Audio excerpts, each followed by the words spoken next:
Hi friends, welcome to Aagi's taste. ഞാൻ എത്തിയിരിക്കുന്നത് ഒരു മത്തി പൊള്ളിച്ചതിൻ്റെ വീഡിയോ ആയിട്ടാണ് കേട്ടോ. മത്തി പൊള്ളിച്ചതാണ്, നല്ല വലിയ മത്തിയാണ്, വലിയ മത്തിയാണ്. അപ്പോൾ ഇത് ഒരു 10 ഉണ്ട്. അപ്പോൾ ഇതൊരു വെറൈറ്റി ആയിട്ടുള്ളൊരു മത്തി പൊള്ളിച്ചതാണ് തയ്യാറാക്കാൻ പോകുന്നത്. അപ്പോൾ ആദ്യം നമുക്കിതൊന്ന് മാരിനേറ്റ് ചെയ്ത് വെക്കണം. ഇതിനായിട്ട് 1 ടീസ്പൂൺ മഞ്ഞൾപ്പൊടി ഇട്ട് കൊടുക്കാം. മുളക് പൊടിയാണ്, അത് 1 ടീസ്പൂൺ ഇട്ട് കൊടുക്കുന്നുണ്ട്. ആവശ്യത്തിന് ഉപ്പിട്ട് കൊടുക്കും. ഇതെല്ലാം കൂടെ നല്ലതുപോലെ ഒന്ന് പുരട്ടി ഒരു 10-15 മിനിറ്റ് നമുക്കിത് വെച്ചിരിക്കാം കേട്ടോ. വളരെ ടേസ്റ്റി ആയിട്ടുള്ളൊരു പൊള്ളിച്ചതാണ് തയ്യാറാക്കാൻ പോകുന്നത്. ഇത് ഇച്ചിരി പരിഞ്ഞിലൊക്കെ ഉള്ള മത്തിയാണ് കേട്ടോ. ഇതിനകത്ത് അരപ്പൊക്കെ പിടിക്കാൻ ഇച്ചിരി പാടായി കണ്ട, പരിഞ്ഞിലുണ്ട് ഇതിനകത്ത്. ഇതൊന്ന് മാരിനേറ്റ് ചെയ്ത് കുറച്ച് നേരം വെച്ചിരിക്കാം.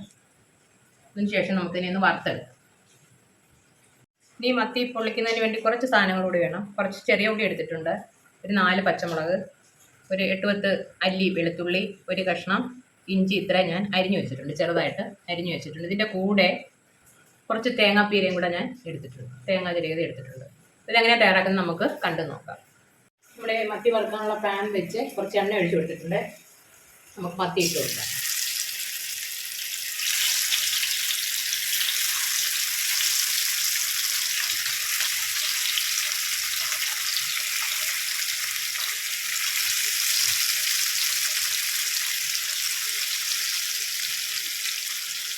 ഇത്ര ഇട്ട് കൊടുത്തിട്ട് ബാക്കി രണ്ടാമത്തെ ട്രിപ്പ് ഇട്ട് കൊടുക്കാം. മത്തി ഒരു സൈഡ് റെഡി ആയിട്ടുണ്ട്, നമുക്ക് തിരിച്ചിട്ട് കൊടുക്കാം.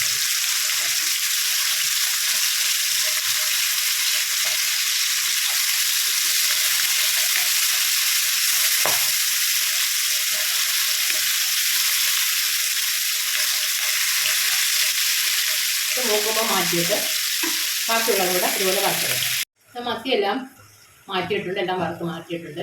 ഞാൻ പാനിൽ കുറച്ച് എണ്ണയുണ്ട്, ആ എണ്ണയിലേക്ക് നമുക്ക് നേരത്തെ തയ്യാറാക്കി വെച്ചിരിക്കുന്ന വെളുത്തുള്ളി ഇട്ട് കൊടുക്കാം, ഇഞ്ചി ഇട്ട് കൊടുക്കാം. അതിന് വേറെ എണ്ണയൊന്നും ഒഴിക്കുന്നില്ല കേട്ടോ. ഈ എണ്ണ കുറവാണെങ്കിൽ നമുക്ക് കുറച്ച് എണ്ണ ഒഴിച്ച് കൊടുക്കാം. ഇത് രണ്ടും ഒന്ന് മൂത്ത് വരട്ടെ. വെളുത്തുള്ളി ഇഞ്ചിയൊക്കെ ഒരു മൂത്ത മണം വരുമ്പോൾ നമ്മൾ ചെറിയ ഉള്ളിയും പച്ചമുളകും ഒക്കെ ഇട്ട് കൊടുക്കും. ഇതിലേക്ക് കുറച്ച് ചെറിയ ഉള്ളി, 2-3 പച്ചമുളക്, കുറച്ച് കറിവേപ്പില, ഇതൊക്കെ ഇട്ട് കൊടുക്കാം. ഇതെല്ലാം നല്ലതുപോലെ ഒന്ന് വാടി വരണം കേട്ടോ. ഒന്ന് വാടി വരട്ടെ. ഉള്ളിയും പച്ചമുളകൊക്കെ ഒന്ന് വാടി വന്നിട്ടുണ്ട്. ഇനി ഇതിലേക്ക് കുറച്ച് പൊടികൾ കൂടി ഇട്ട് കൊടുക്കാം. ഒരു 1/4 ടീസ്പൂൺ മഞ്ഞൾപ്പൊടി ഇട്ട് കൊടുക്കാം. 1/2 ടീസ്പൂൺ കുരുമുളക് പൊടി ഇട്ട് കൊടുക്കാം. ഒരു 1/4 ടീസ്പൂൺ ഗരം മസാല ഇട്ടു. ഇനി നമുക്ക് ഈ അരപ്പിന് ആവശ്യമായ ഉപ്പിട്ട് കൊടുക്കാം. നമ്മൾ മീൻ ഉപ്പിട്ടാണ് വറുത്തിരിക്കുന്നത്, അതുകൊണ്ട് ഇതിനാവശ്യമായ ഉപ്പ് മാത്രം ഇട്ട് കൊടുക്കും. എല്ലാം കൂടെ നല്ലതുപോലെ മിക്സ് ചെയ്യാം. അതിനുശേഷം ഇതിലേക്ക് കുറച്ച് നമ്മളെടുത്ത് വെച്ചിരിക്കുന്ന തേങ്ങയാണല്ലോ, തേങ്ങാപ്പീര, അതിട്ട് കൊടുക്കാം. അത് കൂടുതൽ എടുത്ത് കേട്ടോ.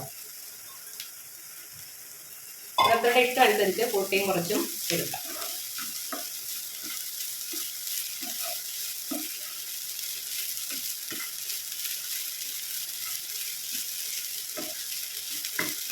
ഇത്രയേ ഉള്ളൂ. ഇനി നമുക്കിതിലേക്ക് നമ്മൾ വറുത്ത് വെച്ചിരിക്കുന്ന മീൻ കൂടി ഇട്ടു. ടേസ്റ്റ് ചെയ്ത് നോക്കട്ടെ അതിൻ്റെ അരപ്പൊക്കെ എങ്ങനെയുണ്ടെന്ന്. ഇതിനില്ലേലും കുഴപ്പമില്ല, ഈ അരപ്പ് കൂട്ടി മാത്രം നമുക്ക് കഴിക്കാം, അത്രയ്ക്ക് ടേസ്റ്റ് ഉണ്ട് കേട്ടോ. അതിലേക്ക് ആ മീൻ കൂടി ഇട്ടു വരും. ഈ പൊടിഞ്ഞു പോകാത്ത രീതിയിൽ അതൊന്ന് മിക്സ് ചെയ്ത് വെക്കാം.